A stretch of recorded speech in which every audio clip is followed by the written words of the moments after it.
Alright, y'all. Hobie Open, Lake Dardanelle. Stop number 2 for me. 3 minutes till first cast, so let's get it.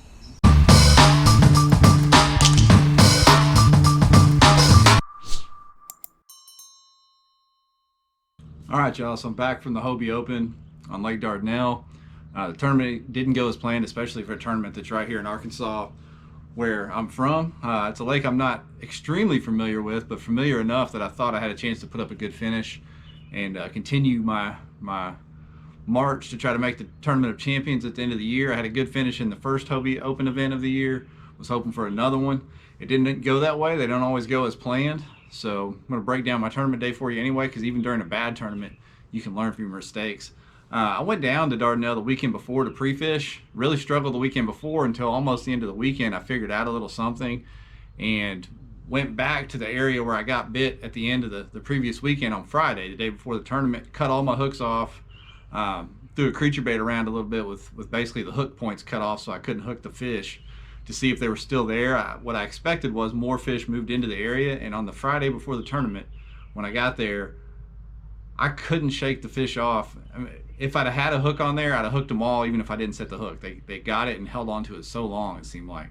I got 8 or 9 bites within a couple hours, and I mean was walking the fish around the boat 10 yards with the bait. So I thought for sure I was going to really hammer, and they felt like there was some weight to them. They felt like good fish, so I thought for sure on tournament day that I'd put up a decent limit early and be good to go and hopefully be able to maybe recreate that on Sunday. Got there Saturday morning and conditions had changed just a little bit, but I still thought my fish would be there. And before we get going, I want to give a big shout out to Kayak Walker, an angler that I just met that day at the ramp. So Friday when I practiced, it rained a little bit. My PFD had gotten wet. I brought it in the hotel to dry out, had it on a hanger, left the hotel 5 in the morning, got to the ramp, forgot my PFD. Thought I was gonna have to load up and drive back, so my boat was already in the water. But he had an extra jacket in his vehicle, let some strangers that he didn't know use his life jacket, so shout out to Tarek. And he had a really good tournament, so thank you, sir, for letting me use that. And this community's great, and I can't thank him enough for saving me some time tournament morning. But let's get into day one. So day one started where I had actually shook off a really good one pre-fishing. The breeze was blowing in here on my practice day, and it was not tournament morning, as you can see from the glassy conditions. I shook off what felt to be a heavy fish in here with the wind blowing directly into this little culvert / seawall, but nothing in there on tournament morning. Went around the corner, decided to throw a topwater for a little bit. Calm conditions and plus 60-degree water. Had something slap at my Spook Junior right there. It may have been a small bass or a little brim, I don't know. Threw it for a little while longer. No action there. So went back to what I was doing in pre-fishing, which was throwing a creature bait around. And in pre-fishing, I couldn't shake these things off. They would not let go of the bait. But on tournament day, it was a different deal. They were just picking it up, barely moving it, or picking it up by the tails, but definitely not getting it like they were in practice.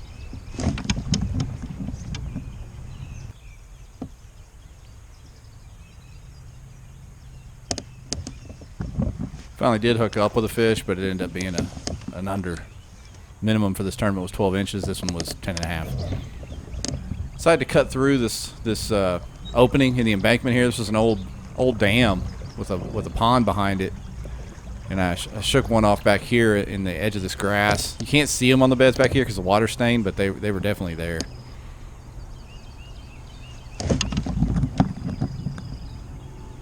Missed them the first time and threw right back in.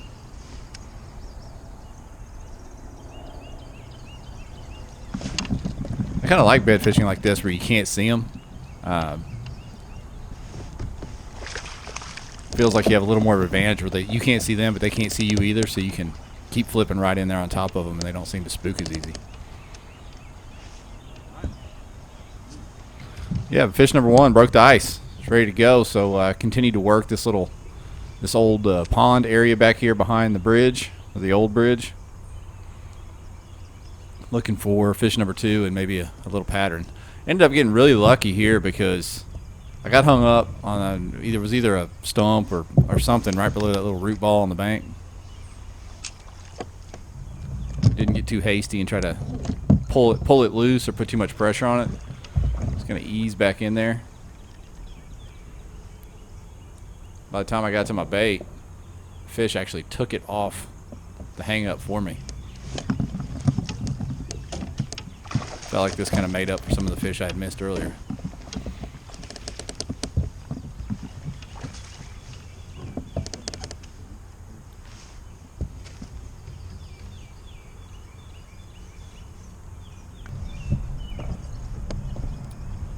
Continued inside and outside that old pond dam, trying to find those spawning fish that I found the day before, get them to bite. This was a good bite. This would have been a really good keeper. Unfortunately, went to grab my net and knocked a rod in. Went to grab the rod, put too much pressure on the fish, and it actually bent the hook a little bit. Heartbreaker. Took a minute to retie and just got back after it.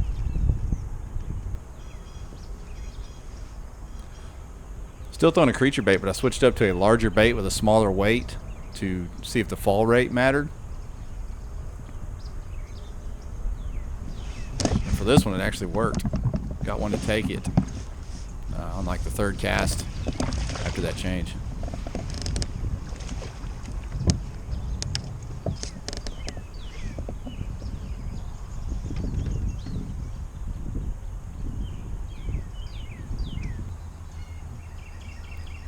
But the theme of the morning was short strikes and just missing fish. This one was hilarious because the bait came flying out of the water. I had stuff wrapped around poles back there, wrapped around me. It was quite a disaster.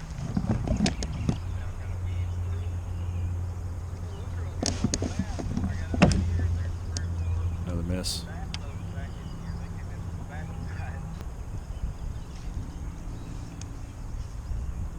Still in the same area. Just past where I caught my first fish, there was a few laydowns up in some really shallow water.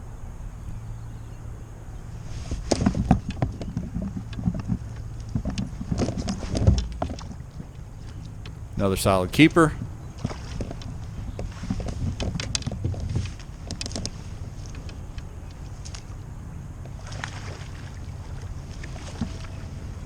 At this point, I just felt like I could keep a rotation up of these spots and end up catching enough fish to at least put up a respectable limit and not be out of it for day two. I know you can't really win a tournament on day one, but you can definitely lose one. So I was sitting on 4 fish, and I thought, where have my fish gone? Am I just getting bit by little males? So I moved out to the mouth of this pocket. There's a kind of a long point with some rock on it. Comes out probably 30 yards, about 8 feet deep, then drops off into 15 to 20 feet. Decided to come out and drag a little Carolina rig and a jig across this point. See if the fish had either pulled out or if I could catch a few pre-spawners that hadn't moved in yet. Just a few casts in. See that bite, really popped the rod. Thought it was a drum or something at first, but it was a little keeper bass, but it was my fifth keeper of the day, so I was excited to have it.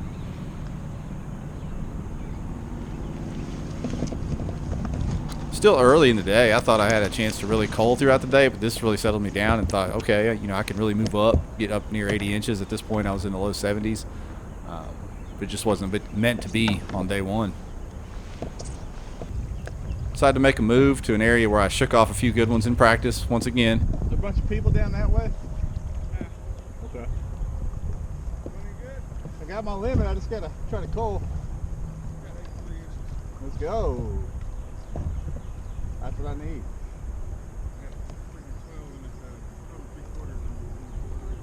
Dang. So you got some big ones. If by some chance, man, we leave, you got me on Facebook, Yeah, I'll meet up with you somewhere. So don't worry about Okay. You trying to load up and move or what? Nah, it slowed down. I ain't had a bite in a while, man. I got you. Did you start down there or did you go that way? I started down here this morning. Okay, I know somebody went that way. I didn't know who that was. It wasn't me. I went this way.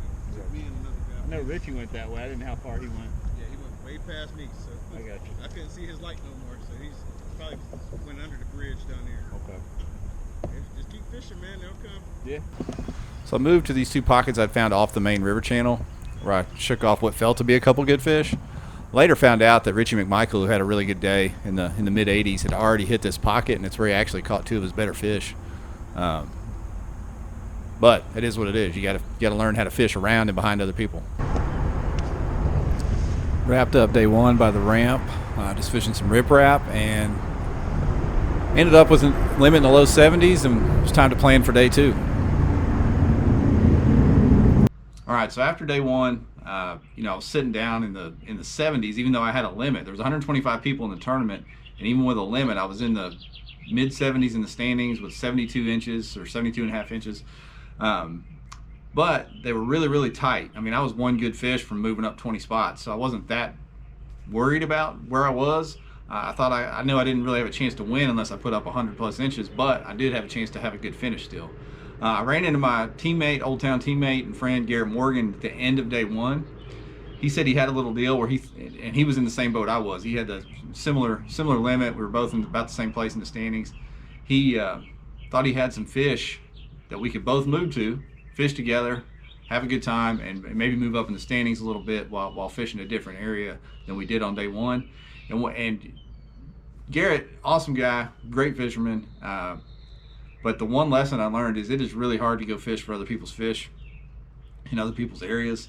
So I don't think I would do that again, even though I very much appreciate him putting me on his area. And he ended up having a good day there. He caught another limit, moved up about 20 spots in the standings. And actually the guy that finished second place in the tournament was fishing that same water, doing something different than we were. You live with your decisions. So I decided to move to that other area on Sunday and fish with Garrett and just see how that went. Day two, Hobie Open. Let's go. So made the move day two with my teammate and friend, Garrett Morgan. Decided to try this water out that he said he had some fish on, and he was right, he did have fish on it, but I learned a lesson this day that I'll talk about later. The water over here was different, a little muddier. It was definitely colder, and weren't getting much action until we decided to make a move to the other side of the lake where it was a 5 to 7 degree water temp difference.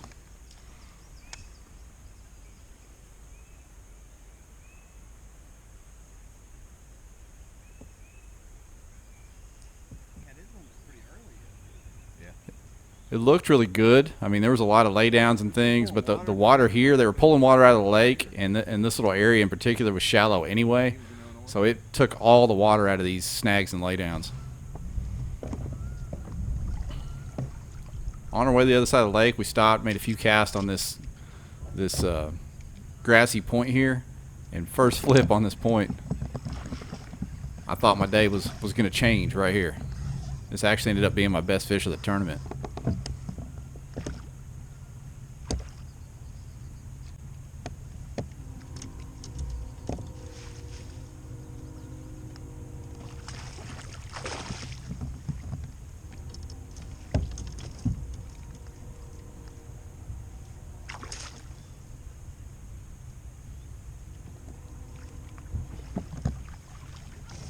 Got in the boat. It was a 19.5-inch bass. Yeah. As we were moving towards the other side of the lake, See how long it is? I thought we were going to be able to put a little pattern together, but it just never really materialized for me. That's what's up. Let's go. Fucking get them on a spinnerbait? No, I threw that Nico rig right off the end of that thing. As soon as it hit the water. Dude, that's what I'm saying. If they're there, they're there. Turned the corner and tried to see if I had a little something going in this area. And I even hooked up again right away.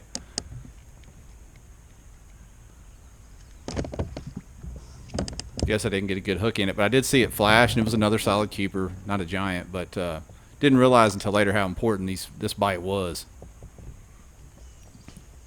Garrett took off, but I was going to work my way towards him, and I found this big landslide slash laydown in the water here. Got a few bites right away inside of it as well, and didn't hook up with them. And like I said, as the day developed, looking back, I didn't realize how important these were going to be, because bites for me were few and far between.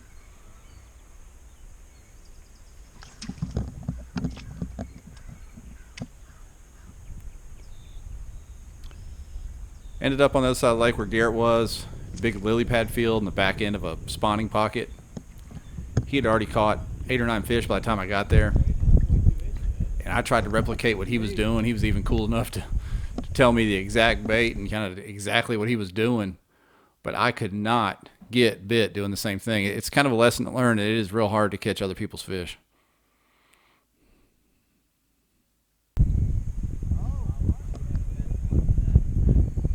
As we were fishing here, another angler came around the corner. That's old big stick, Garrett. Brian Howell, who ended up second in the tournament, and he really showed us something that we were doing wrong. Trey, you going back in towards Garrett? Yeah, All right, I'm gonna go this way if that's all right then. I got an under over there, but So if I go this way, I ain't gonna bother you. no, you got All right.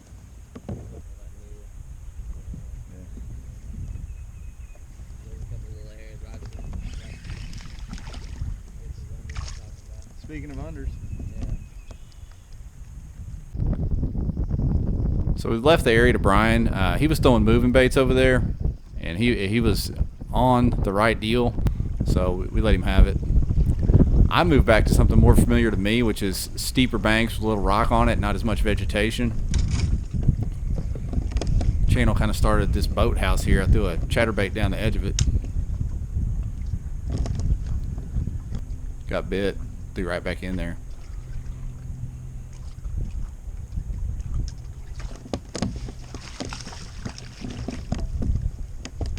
This little Kentucky smacked the chatterbait, but it was an under. It was under the 12-inch minimum. Worked my way back to the big landslide that I got bit in earlier, just to see if I could convince any of these fish to bite this time on this pass. Got bit right away. Something I did is I changed to a smaller profile bait than I was throwing earlier. I was throwing a creature bait, and I switched to a little crawl for the comeback through, the second time through, and caught 2 fish within 10 minutes. This was the first of them. At this point, though, it was really, really late in the day. I was just running out of time.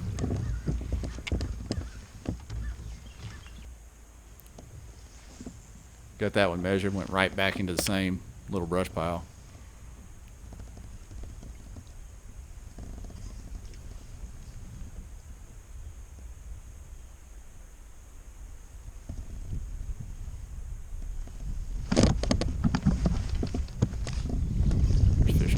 Like I said, within 10 minutes had 2 of them. 3 bites, 2 fish. Now, in my mind, I was thinking, man, could it be I make a little flurry and get this thing done and, you know, limit in the last 30 minutes of the tournament? And I did get a couple more bites, but they weren't the right ones, or I didn't hook up. This was about 2 minutes left to go in the tournament. I flipped up on this little seawall. At this point, I was just hoping for another fish just to help me in the standings for AOI points, if anything.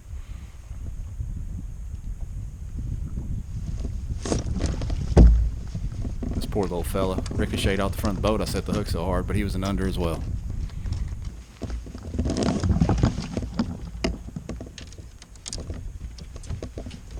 Well, this wasn't my tournament, y'all. Back to the drawing board. Woo! So as you can see, day 2, the tournament didn't turn out like I had hoped. Only ended up with 3 fish, not a limit. Still captured a little points for a top 100 finish. I have several more events to try to cull. The Hobie Point Series works by taking your best 3 events. Right now I have 2. I plan to fish at least 2 more, maybe 3, so I can hopefully cull this Dardanelle event. Next one will be Sam Rayburn. But to go back over lessons learned for this event, number 1, you know, fish your strengths and don't try to catch other people's fish. And number 2, when you're not getting bit, doing what you were doing in practice, you have to fail quicker and adjust quicker and go to something else to see if you can get bit that way. But overall, you know, that's fishing. You're always learning. You learn when you win, you learn when you lose. So on to the next one. Start preparing for Sam Rayburn in June. But hey, as always, thank y'all for watching. If you don't mind, don't forget to hit that subscribe and notification bell before you go.